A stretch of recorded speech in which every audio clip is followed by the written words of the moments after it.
Yan, sir. Yan, hawakin mo lang yan. Yan, okay, sir. Kaya, dire-diretso na yan, kahit saan yan. Opo. Kapag ang daan mo. Opo. Ang daan ka.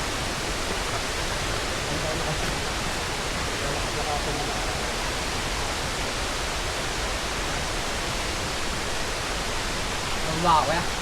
Pababa ka? Hindi ka akit. Pababa ka. Pangit yan, di maganda. Oo, yan ang bumaba. Joke lang. Alay ko yan. Oo. Patagal ito rin. Morning po. Good morning.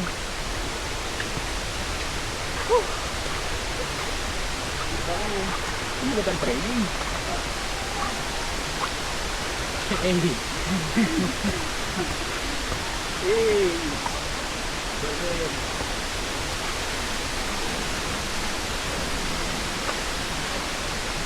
Sabihin niyo, sir, kung kinakailangan tayo stop.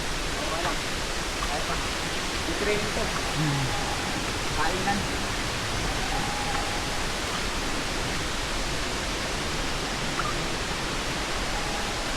Tama po ba yung hawak ko ng camera? Okay lang yan. Yan na ano. Ako na bahala dyan. Yan yung ganun pagbaba.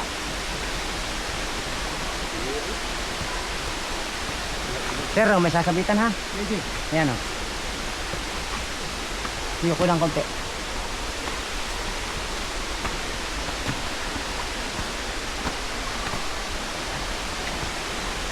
Sige.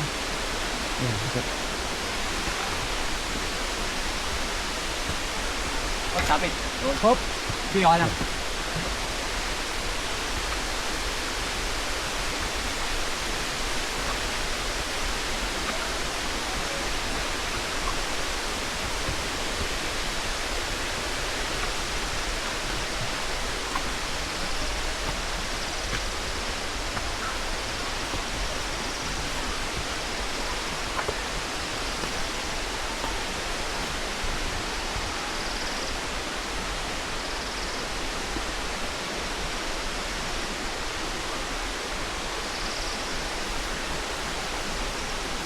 Kaya ka ng gabi. Ako na mag-awa. Yan.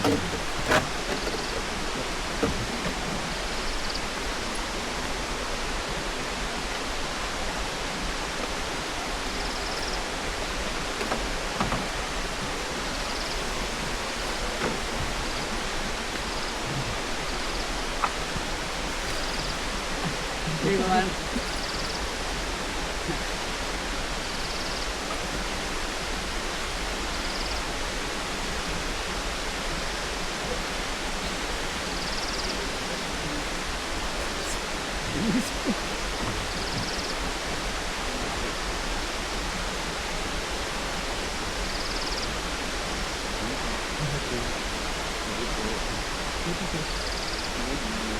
Good morning po.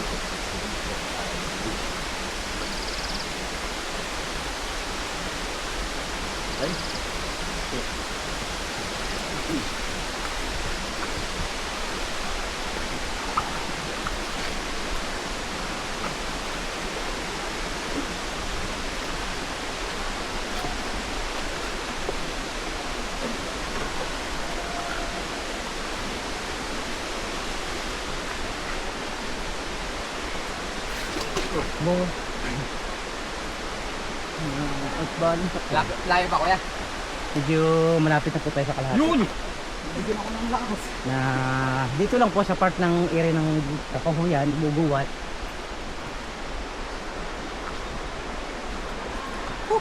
Grabe. Sulit kuya. Sulit. Ganda doon, maganda. Maganda. Sulit.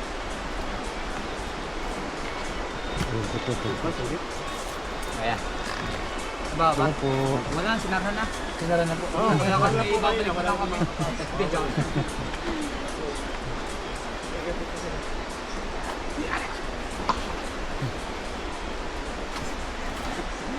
Gulat sinara na.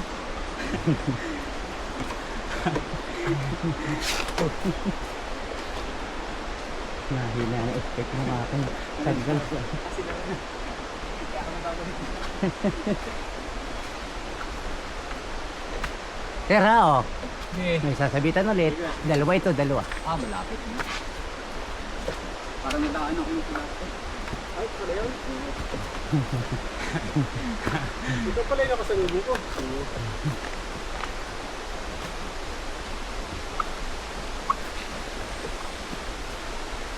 Pero isa na may mataas. May sasabitan, mataas naman tayo. Parang mas matarik yung dinanan ni pababa, no? Kanina. Oo, mas matarik yun siya. Mas mahirap yung kanina. Kaya kung to, Bira na daan to, pabalik ano. kung yun ang akitin mo sir, talagang napakadulas niyan. Mas mabilis patuloy sa akin. Ay dito sir, kahit akyat, mga batuhan naman at mga flooring sa minto. Step.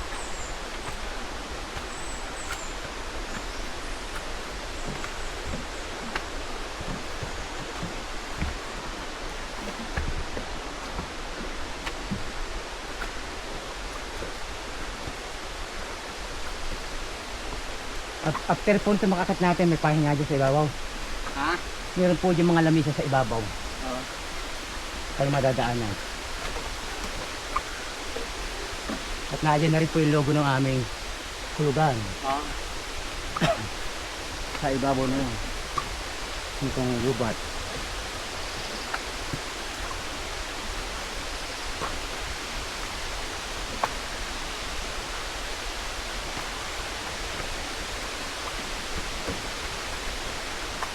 Malapit na po tayo makagraduate sa napaka-akyat na ito. Pahinga. Pahinga muna po. Ayan.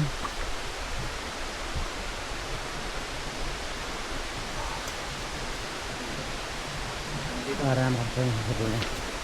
Nakasundo naman.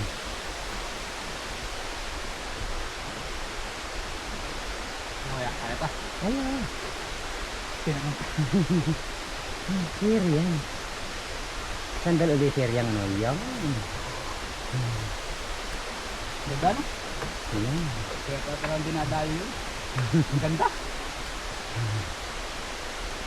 Di ba solid sir ang pagpunta no?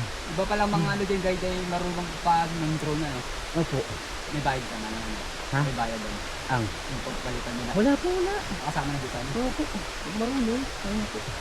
Kaya nga lang sir, bilang kami ano, tour guide, ni-advise din naman. Kasi nga po, sa totoo lang, marami nalaglag na drone dyan, nawawala nga po signal. Kaya nga.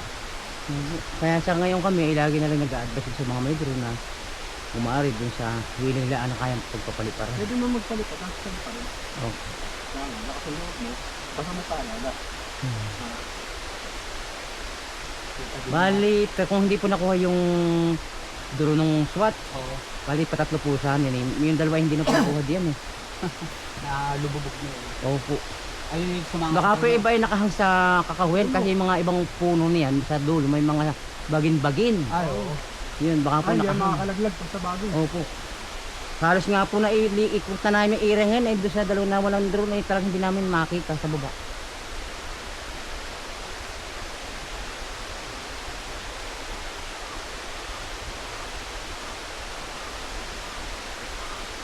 Magamit pa dito sa gubat ito. Yan po yung nagagalugad namin pag tayo may time namin nangawala ng drone.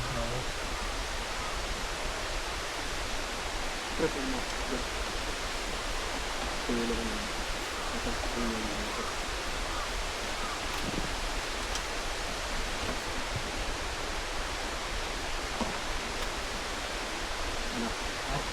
Okay, dito ulit tayo. Kunti na lang ito sir, kunti na lang itong mga bigat-bigat na akyat na to. Yung nga tayo dumaan sa kabila. Sabay balik ulit tayo, ano sir? Ba't kayo bumalik? Ay, mataas po doon. Dito na lang kami sa kabila.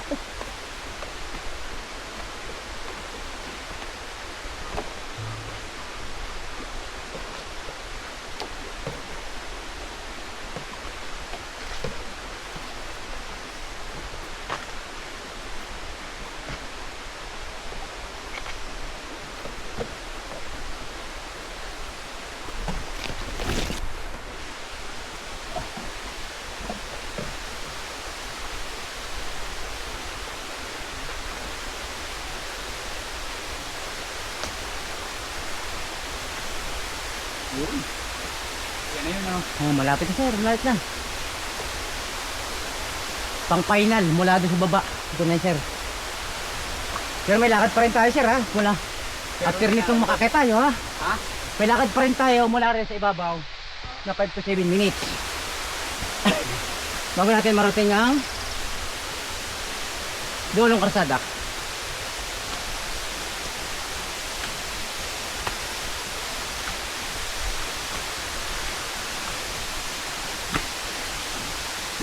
Ayan natin sir. Kasi naka-video.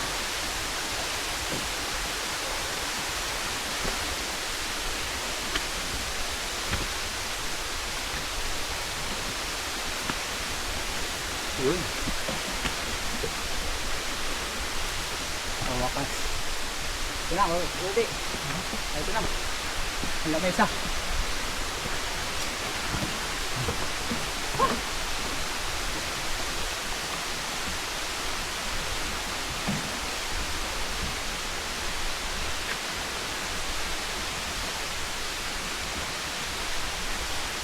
Ito pa lang, Hulog Falls.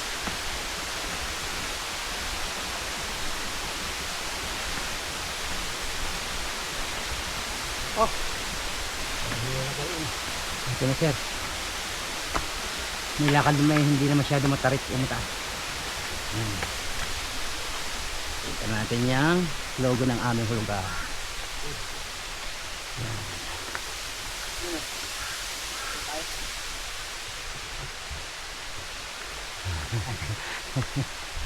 Pwede natin. Okay. Parang ko yan. Nga.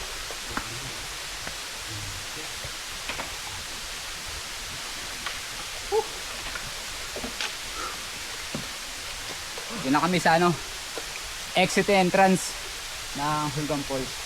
Doon kami galing sa kabila. So galing kami ng Talay, then dito na, Hulgan Falls. So, ngayon dito kami dumapawin. Hanggang muna. Ilang minutes kuya doon? Mula dito sir, 5 to 7 minutes. Ando na tayo sa parking area ng tricycle. Yung pinaba natin, yung pinabaan ko natin kahapon. Yung sabi nga ito na pasada. Anong kwento niyan, Hulgan Falls? Ayun, nakita tumingin ako sir. Kasi ako naman nagpapapaliwanag ko sa inyo. Hindi ko naman kaya ano yun. Alam niyo sir, Kaya kahit sabahan mo kami, mas mayabang pa kami. ito po ang naging kasaysayan ng aming Hulugan Falls kung bakit tinawag siyang hulugan. Hindi po siya sasabihin na installment sa Bombay o kung ano man. Yan po kasi nung nung araw nung mga sinaunang matatanda rin may mga hayop po na mga kalabaw, kabayo. Yung ibabaw po niyang Hulugan Falls na yan ay dati daan ng mga magsasaka na may mga hayop. Ngayon Ay, bago ko yan. ay meron pong isang kalabaw na nakawala sa talian nung may-ari. Ay eksakto pong tumawid sa ibabaw ng hulugan doon sa daan mismo na nga ng mga hayop o kalabaw. Nataon pong malaki ang tubig o mas sinasabi sa amin dito sa lugar namin na baha. Naanod po siya kaya ang nangyari po doon sa kalabaw nalaglag dyan sa hulugan. Ay, yung kwento. Opo yun. Nahulog. Nang dahil po sa isang kalabaw na nakawala sa May talian. pulse pala dito. Hindi nahulog gan. Hulugan. Yun. Ay, hulugan dahil sa kalabaw. Dahil po sa Hindi sa kalabaw. Bombay ha. Hindi dahil sa Bombay. Yan. Baka sabihin ng iba dahil sa Bombay. Kaya may Bombay ho kasi diyan nga inihulog. Kaya hulugan. Hulugan. Yung Po naging kasaysayan talaga ng aming hukol. Kaya kami po mga tour guide, siyempre bilang isang dapat yung history ng mga falls dapat alam. Para in time po na matanong sila ng kanilang guest, may isasagot sila. Yung bakit naging kung ano yung totoong naging history ng hulugan. Diyan naman po, lahat naman ay sabi nga kung ano mang bagay pwedeng malaglag dyan. Unang-una yung mga basura o mga kawayan o mga small kahoy, small bamboo, ayan. O mga balat ng coconut o niyog, ayan, kahit niyog. Nung araw po kasi pagbaha diyan, naiipon yung mga part ng niyog doon sa parte ng cave. Hindi na lang po natin napuntahan dahil bawal po ngayon magpapasok doon dahil Alin pa rin sa Pulting kuya? nandun po sa area ngayon, hindi na lang po na po na bawal ano sa inyo puntahan. kasi bawal na po siyang puntahan sa doon sa area mismo. Kaya ibig sabihin na andun din talaga. Kaya yan po ngayon ay open to public po yun lang po bukana. Bawal lang po kami magpapahandle doon sa Sa loob loob, ng kung tawagin namin ni IPAID. Kasi po doon may part na Ayun, sa kaliwa, nalalalo ano. pagka rainy season yung ibabaw niya ay may mga langkagang bato ay baka po Baka bumagsak doon ay madisgrasya lamang ang tour guide puro number 1 yun guys. Oh, tama. For safety reason, hindi natin papasukin yung mga ganun medyo risky. Ayan. Risky na kasi yung lugar na yun. Oo, risky na po siya. Tapos ngayon ay biglang naulan, Opo. hindi na, ang panahon ngayon ay tag-ulan na. Opo. Hanggang December, hindi natin masasabi kung Basta ganito pong buwan per month, lalo per month na po yan. Hindi natin masasabi, August ngayon, di ba? Opo. Ito ay tagulan na ito eh. At saka Yan na po yung Berman. starting ng Risky na yan rainy kung season. papasok pa doon. Kasi kahit sabihin na natin mainit ng panahon ngayon, posible na maya-maya biglang umulan. Yan, opo. Isa pa po yun. Tama na. Buhayo ng climate change. Aming pinakakainatang bagay na walang dapat madisgrasya na anumang Ang bisita ay bisita, sumunod sa regulasyon. yan, tama po. Ganun lang yun natin. Kung hindi ka susunod sa regulasyon, umuwi ka na. Huwag ka naman doon ka muna sa ibang lugar mo mamasyal. Ganun lang kasimple. Yun, opo. Kung hindi ka susunod sa regulasyon ng bawat area na tourist spot. Tsaka higit sa lahat po kami ay may mga sinusunod yung bylaws eh. Oo nga. Kasi Kami bilang mga tour guide. isa rin kayo sa ang puputukan talaga tour guide siyempre. Kasi sa totoo lang po kung hindi sa kapabayaan ng tour guide o palaala kailangan po ang tour guide ay una at higit sa lahat ay kaligtasan muna ng turista ang isa alam Tama. Tapos kami kuya picture mo din. Opo.